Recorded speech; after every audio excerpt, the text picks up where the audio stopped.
Alhamdulillah pada sore hari ini di tanggal 8 di hari Kamis kita melakukan razia untuk penegakan syariat Islam berdasarkan Kanun Aceh tentang syariat Islam, yaitu Kanun nomor 11 tahun 2022 dan Kanun Aceh nomor 6 tahun 2014.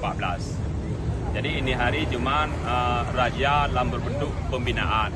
Tapi apabila ke depannya kita temukan pelanggar yang sama, kita akan mengambil tindakan yang lebih tegas.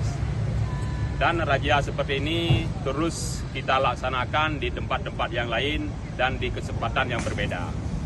Dan hari ini kita didampingi juga sama Kak Satpol PP, Bang Ampun, kawan-kawan dari Polres, beserta dari TNI, dari WH, dari Dishub, dan saya ucapkan terima kasih kepada yang sudah terlibat pada hari ini.